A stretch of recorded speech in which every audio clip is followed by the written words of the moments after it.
What do you do for enjoyment that is somewhat pathetic and sad? Old men can spank you in basketball. When I was 23, I was playing with some regulars at the gym around my age, and I was the shortest at 5 feet 10 inches, and everyone had played plenty of basketball and other sports in high school and even college.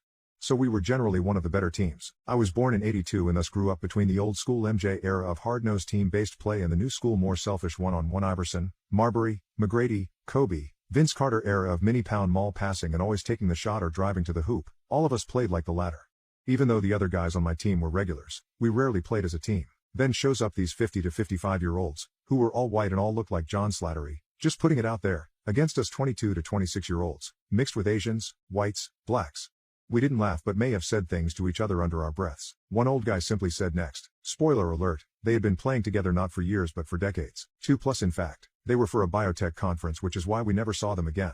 We beat the previous same age team like 11-5 or something. Then we faced the old guys. What's that Brazilian term for that gorgeous style of soccer/football playing where all 11 players are on the same page called Juego Bonito or beautiful game?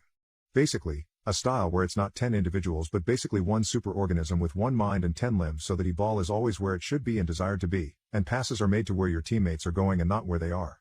Imagine that in basketball, almost impossible to do consistently unless 1. You have a team that has been playing together for as long as you have been alive, and playing the game twice as long as you've been alive, and 2. You and your teammates are playing literally 5 individuals versus 5 individuals instead of team of 5 versus team of 5. These old men played El Juego Bonito against us in basketball and routed us 11-3. We got owned. I'd guard a guy I could outmuscle and outrun in a set route, but he had me winded by changing running speeds and directions like they were random. But they weren't.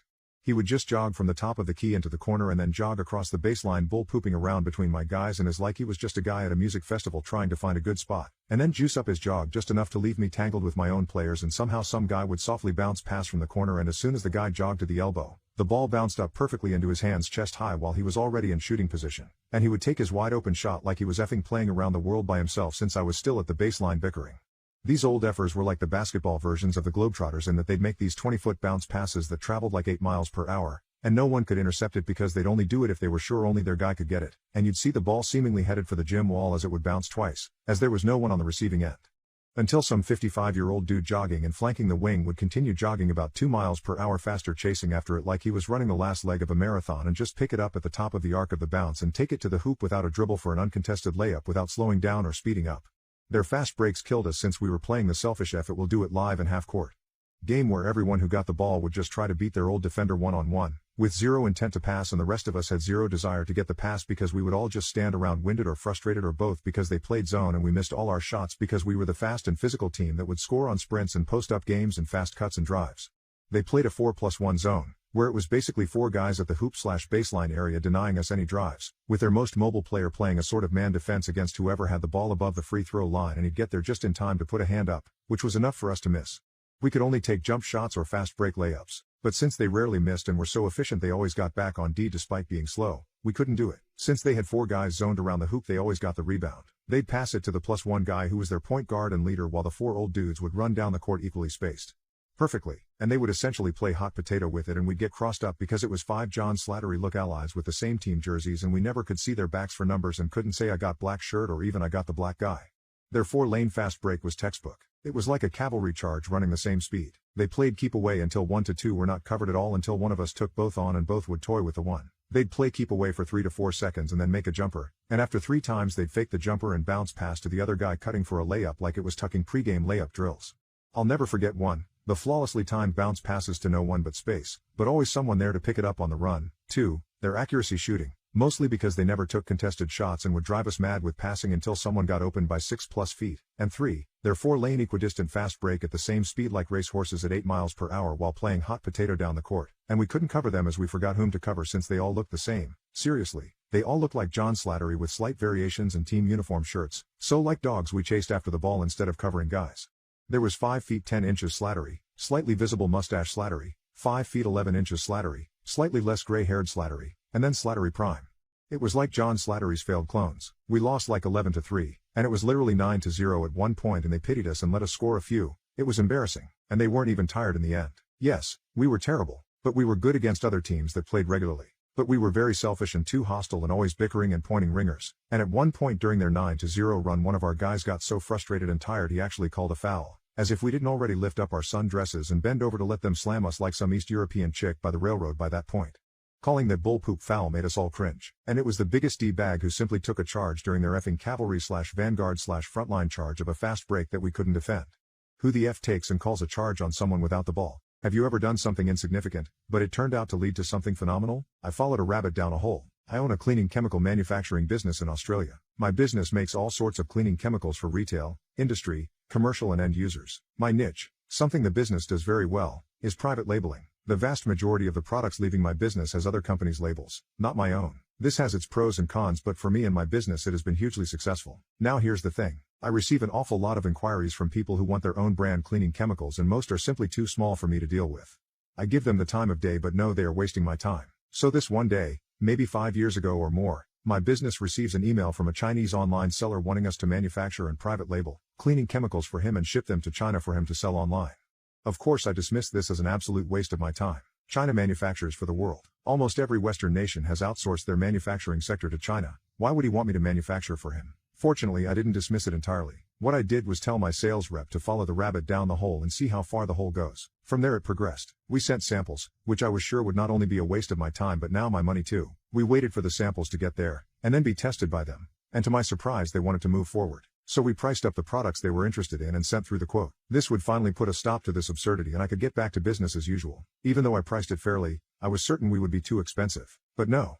To my surprise they in fact wanted to place an order for something like 20,500 milliliters bottles. Now I was certain it was a scam. I had been suspicious all along. After all, China buying from an Australian manufacturer didn't make any sense at all. A scam. My response was I won't do anything until 100% of the invoice is paid and only after the money has been sitting in my account for a week.